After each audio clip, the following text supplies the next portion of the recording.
à tous et bienvenue sur notre chaîne YouTube Le Sport à la Loupe. Alors aujourd'hui, comme vous pouvez le voir, nous sommes devant le village de la Coupe du Monde 2023 de rugby, situé donc place de la Concorde. Je pense que vous l'avez compris, nous allons parler rugby.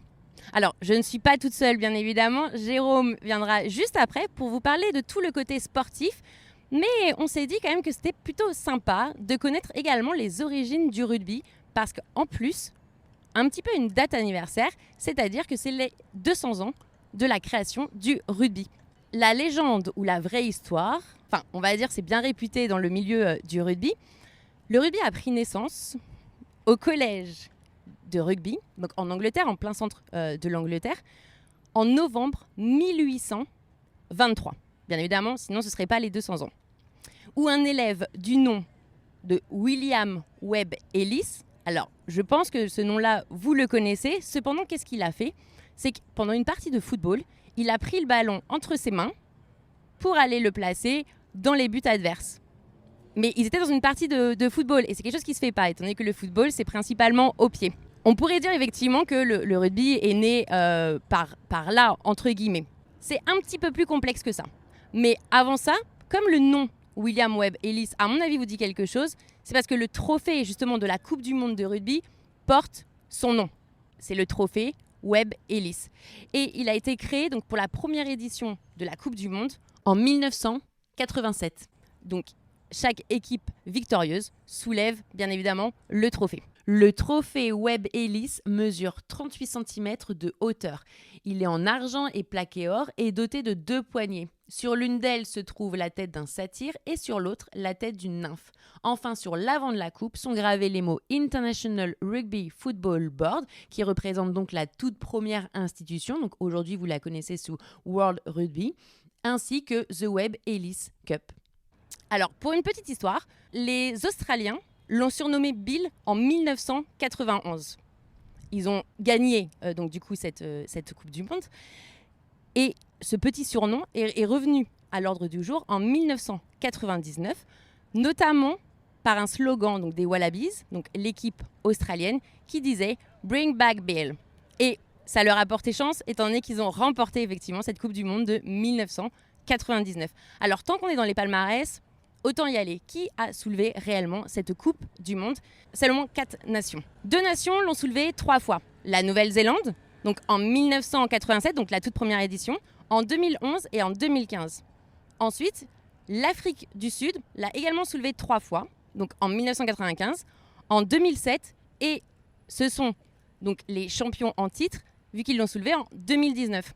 Ensuite vient l'Australie, qui l'a soulevée 2 fois, donc comme on l'a dit précédemment, en 1991 et en 1999, et l'Angleterre en 2003.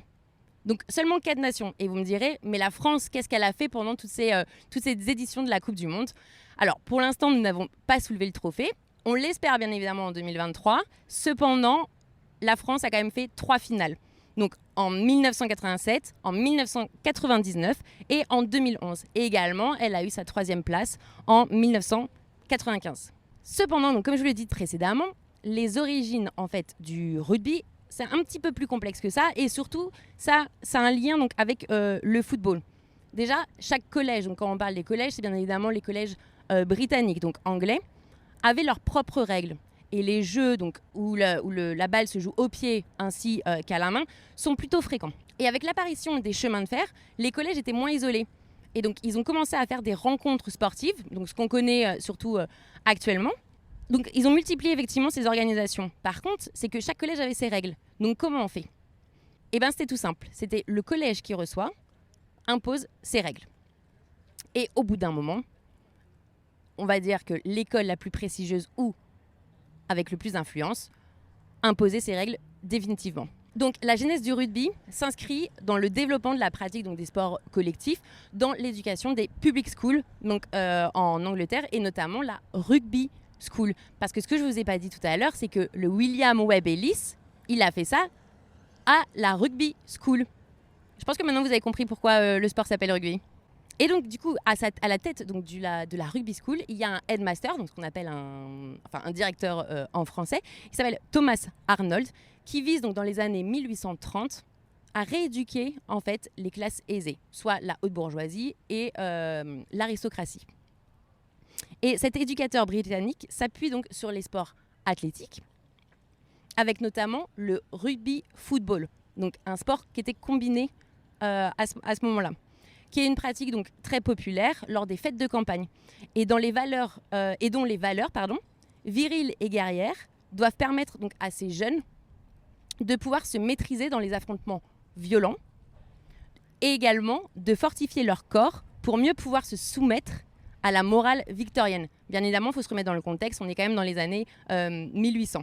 Et cette pédagogie doit également leur apprendre à diriger les institutions et également les entreprises. Cette pratique sportive d'Arnold se diffuse progressivement dans d'autres écoles grâce aux élèves et aux enseignants de la Rugby School. Et également, la grande réputation, bien évidemment, du collège et d'Arnold amène d'autres établissements, en fait, à copier le code de jeu rugby. Et là, vous comprenez véritablement, du coup, pourquoi ça s'appelle le rugby. Donc, tout vient effectivement de la Rugby School et effectivement de toutes ces valeurs qui sont transmises par rapport à ça et notamment des règles qui ont été instaurées par cette école et qui ont été reprises dans d'autres disciplines. Enfin, dans d'autres écoles, pardon. Alors, si on parle un petit peu plus, c'est qu'à ce moment-là, le rugby était encore amateur. Et le rugby s'est professionnalisé véritablement sur le tard, c'est-à-dire en 1995. Donc, il y avait déjà eu plusieurs Coupes du Monde. Et c'est vraiment après la Coupe du Monde de 1995 qu'on décide de professionnaliser donc, ce sport qui permettra justement après de pouvoir rémunérer les joueurs. Donc, avant, ils n'étaient effectivement pas rémunérés en tant qu'amateurs. Après, il y a aussi une institution qui est relativement, qui est très importante, c'est la International Rugby Football Board, dans son premier lieu qui a été créé en 1886, qui après a changé de nom donc en 1998 pour être la International Rugby Board, donc bien évidemment suite à la professionnalisation du rugby. Et maintenant, vous connaissez tous cette institution sous le nom de World Rugby depuis 2014. Alors, si on va faire un petit tour maintenant en France, donc par rapport au club français, donc vous l'avez bien compris, c'est un sport britannique à la base. Et le rugby est arrivé en France relativement tôt quand même par rapport à la création de cette discipline. Et ce sport a été donc importé par deux jeunes Britanniques au Havre pour créer le premier club, donc en 1872. Donc le premier club de rugby est bien celui du Havre en 1872. Ensuite, deux clubs parisiens voient le jour, je pense que vous les avez déjà en tête. Il s'agit effectivement du Racing Club de France donc en 1882 et le Stade français en 1883. Puis en province, donc à Bordeaux en 1885 et à Toulouse, on le connaît bien, en 1899. Alors, quelques petits chiffres également par rapport au rugby. En 1906, c'est le premier match officiel de l'équipe de France du rugby à 15 qui affronte, donc la France affronte la Nouvelle-Zélande. Je peux vous donner le score, 38-8. Je pense que je n'ai même pas besoin de préciser pour qui étaient les 38. Effectivement, nous avons été battus. Et en 1978, la France intègre donc l'IRB, donc l'International Rugby Board. Et maintenant, je vais laisser la place à Jérôme qui va vous parler maintenant de cette 10e édition et on va rentrer un peu plus en détail sur le côté sportif. Merci Sandra pour ce petit rappel donc, des origines historiques du rugby. Et donc comme tu l'as dit, je vais parler un petit peu plus de l'aspect sportif. Déjà pour rappeler les dates, la Coupe du Monde elle a commencé donc, le 8 septembre. Et elle se termine donc par la finale le 28 octobre. Et pourquoi aussi long par rapport à d'autres sports ? On sait que le rugby c'est un sport qui est quand même très traumatisant et donc les équipes ne jouent pas plus d'un match par semaine, donc ce qui explique que ça dure presque 2 mois. Alors on va commencer par faire un petit rappel pédagogique de sport donc sur rugby à 15, donc il y a forcément 15 joueurs sur le terrain. Il y a donc, je reprends mon petit pense-bête parce que je ne suis pas forcément au fait de tous les postes, 8 avant et 7 arrière. Donc les avants, on a ce qu'on appelle la première ligne, avec les 2 piliers et le talonneur, c'est un peu ceux qui vont au front, un peu à la guerre, on les voit dans les mêlées. Et donc également à la touche, c'est le talonneur qui lance le ballon et les 2 piliers donc soulèvent leurs équipiers. Ensuite, on a donc les 2 deuxièmes lignes, c'est justement ceux qui dans les touches sont soulevés par les premières lignes. Donc en général, ils sont les plus grands de l'équipe, c'est un peu ceux qui poussent les piliers dans la mêlée. Ensuite, on a donc 2 troisièmes lignes L et 1 troisième ligne centre. Alors les 3e lignes L, c'est ceux qui plaquent. En général, on sait que les plaquages, c'est un peu un geste qui est très spectaculaire au rugby. Et ce sont en général les joueurs les plus puissants et mobiles de l'équipe. Et donc dans tout ça, donc dans tous ces avants, il y a un peu le guide, donc ce qu'on appelle le 3e ligne centre, c'est un peu celui qui dirige la manœuvre donc, de ces 8 joueurs. C'est généralement un joueur assez expérimenté, donc qui a une vision du jeu pour un peu coordonner tout ça. Ensuite, donc, les 7 arrières, avec cette fameuse charnière, et le demi de mêlée et le demi d'ouverture. Alors, dans l'équipe de France, on avait cette charnière qui était considérée comme la meilleure du monde, avec Antoine Dupont et Romain Ntamak. On en reparlera plus tard, elle est hélas décimée de moitié. Donc le demi de mêlée, c'est un petit peu celui qui anime le jeu, c'est un peu donc celui qui passe le ballon avec les mains. Tandis que le demi d'ouverture, ou qu'on appelle également ouvreur, c'est un peu le meneur de jeu, c'est celui qui un peu décide de l'option, qui va soit décider de courir avec le ballon vers l'avant, ou de jouer au pied, ou de faire des passes. Ensuite, on a donc 4 3/4, 2 3/4 centre et 2 3/4 aile. Alors les 3/4 centre, c'est un peu ceux qui sont les perforateurs de la défense adverse et qui combinent avec le demi d'ouverture. Tandis que les 3/4 aile, en général, ce sont les plus petits gabarits de l'équipe. Et c'est ceux qui, en général, terminent l'action et souvent marquent les essais. Il en reste plus qu'un. C'est l'arrière, en général, celui qu'on voit vraiment en retrait. Celui qui est un peu le dernier rempart en cas d'attaque adverse et qui également récupère le ballon en cas de jeu au pied adverse. Donc voilà pour ce petit rappel, on va dire, des postes au rugby. Alors, on sait que pour cette Coupe du Monde 2023, il y a 4 grands favoris. Donc les Nouvelle-Zélande, comme d'habitude, l'équipe de France, l'Afrique du Sud et l'Irlande. Et il y a donc un cabinet statistique qui est très connu, qui s'appelle Opta, qui a donc fait une étude un peu d'algorithme et de statistiques pour évaluer un peu les chances de chaque équipe. Et donc c'est vraiment très serré, puisque l'Irlande a 21,7%, la France 21,4%, l'Afrique du Sud 20,5% et la Nouvelle-Zélande 20,2%, alors que les suivants, comme des grands pays de rugby comme l'Argentine ou l'Angleterre, ont 5%. Donc vraiment on voit que ces 4 pays sont vraiment censés être les 4 grands favoris. Un petit mot sur les poules. Donc la Coupe du Monde de rugby, c'est 20 équipes, 5 poules de 4 avec tous les continents au rendez-vous, donc Europe, Amérique, Afrique, Océanie et Asie. Alors la poule de la France qui est le pays hôte, c'est donc la poule A, où on a la France, la Nouvelle-Zélande, l'Italie, l'Uruguay et la Namibie. On va juste donner les têtes de série donc des autres poules. Dans la poule B, on a Afrique du Sud, Irlande. Dans la poule C, Pays de Galles, Australie. Et dans la poule D, Angleterre, Japon. Alors donc la France a affronté la Nouvelle-Zélande vendredi. Prochain match pour les Bleus, ce sera jeudi à Lille à 21h contre l'Uruguay. Ensuite, une semaine plus tard, le jeudi 21 septembre, contre la Namibie, donc pays d'Afrique, à 21h à Marseille. Ensuite, forcément, c'est une poule de 5, donc il y a un creux pour chaque équipe. Donc la France aura 2 semaines de repos.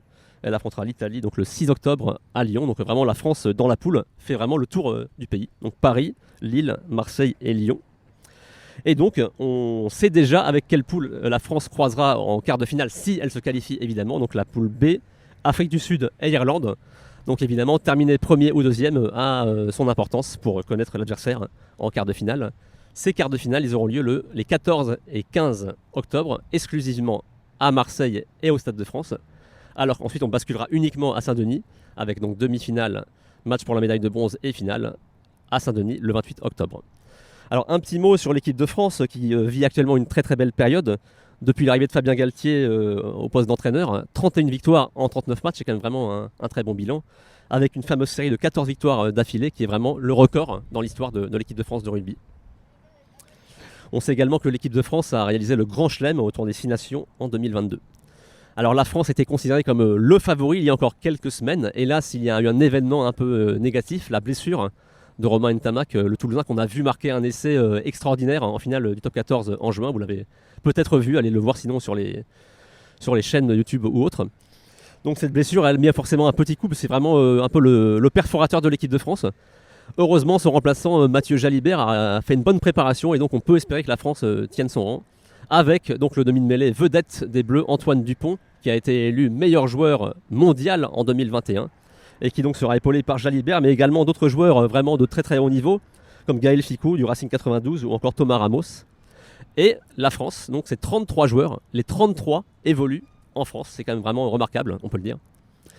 Donc voilà, on espère vraiment que l'équipe de France va aller au bout, comme Sandra l'a dit auparavant, 3 finales en Coupe du Monde, mais aucune victoire. Là, c'est vraiment l'occasion au réveil, puisqu'on est à domicile et on a vraiment une équipe parmi les meilleurs au monde. Donc vraiment, on espère qu'on sera au rendez-vous le 28 octobre et qu'on sera notamment ici au village pour supporter les Bleus et ceux qui ont la chance d'avoir un billet, les 80 000, au Stade de France, un peu plus loin, donc en région parisienne. Vraiment, Rendez-vous à tous sur ce village pour tous les matchs de l'équipe de France, mais également même tous les matchs sont diffusés ici. Et d'ailleurs, dans toutes les villes hautes, il y a également un village avec des écrans géants où on peut faire la fête et vraiment apprécier cette grande fête du sport. C'est vraiment le premier grand rendez-vous sportif d'une année, une saison sportive qui s'annonce énorme, avec évidemment, au bout du compte, les Jeux Olympiques ici à Paris. Vraiment, cette saison de sport s'annonce exceptionnelle.